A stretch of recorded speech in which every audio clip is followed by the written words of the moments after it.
On va tracer une pyramide en perspective cavalière. Alors pour avoir un peu une idée, on va se tracer une pyramide à base carrée.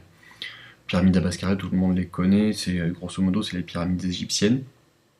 On va voir quelques variantes et on va voir les difficultés. Alors, un carré, là vous en avez tout un tas. Hein. Là voici un carré, voici un autre carré, sauf que tous ces carrés-là ne vont pas convenir pour tracer notre pyramide. Pourquoi? Parce que notre pyramide, notre base, qui est carrée, elle va être à plat. Et donc elle va être déformée.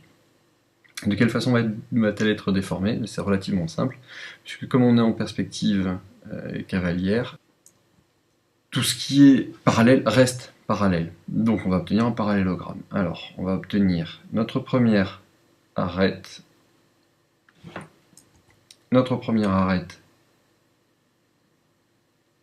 comme ceci. On va obtenir notre deuxième arête qui va, elle, être inclinée. Et à partir de là, il me reste à en tracer deux autres. Alors mes deux autres arêtes, elles vont être cachées par le reste de ma pyramide. Donc elles vont être en pointillé. Alors, traçons-les en pointillé.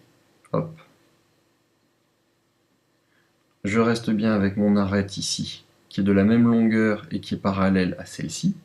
Et donc ici, l'autre qui est de la même longueur et parallèle à celle-ci. On a bien donc notre parallélogramme. Alors si je veux tracer une pyramide du type des pyramides égyptiennes, donc avec le sommet qui est au-dessus du centre de la base, il faut déterminer le centre de la base. Alors pour ça, le centre d'un parallélogramme, c'est le point d'intersection des diagonales. Donc on trace les deux diagonales, hop, et perpendiculairement, on va tracer la hauteur de notre pyramide. Je le mets légèrement décalé par rapport au quadrillage, histoire qu'elle se voit mieux. Voilà. On va déterminer par exemple que pour nous, ça va s'arrêter ici. Je vais avoir mon sommet S, et je vais relier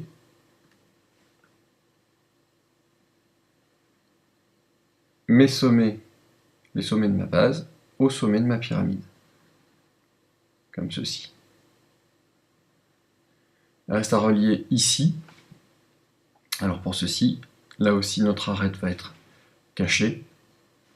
Donc elle va être en pointillé. Voilà. Normalement, il faudrait tracer ça un peu plus droit. La difficulté ici, c'est qu'il faut suffisamment incliner notre parallélogramme par rapport à la hauteur de la pyramide pour que tout ne soit pas trop proche et qu'on ne voit plus rien. Alors, une pyramide, ça peut ressembler à ceci, hein, si on regarde les pyramides égyptiennes. On peut en avoir de toutes sortes, elles ne sont pas forcément à base carrée, on peut les avoir à base triangulaire, on peut les avoir à base pentagonale, n'importe quel polygone peut convenir. Donc regardons rapidement si je fais ça à base triangulaire, par exemple comme ceci, je peux obtenir une pyramide comme ça. Voilà. Oula. Je peux obtenir donc une pyramide comme ça. Voilà. Donc j'ai ici 4 faces triangulaires. De même, le sommet de cette pyramide n'a aucune raison d'être toujours au-dessus de la base. Il peut très bien être décalé d'un côté ou de l'autre. Donc là, je fais comme ceci. Là, il est un peu au-dessus de ma base. Et là, on voit une des difficultés, c'est que nos arêtes peuvent être très proches. Dans ce cas-là, c'est assez difficile de voir.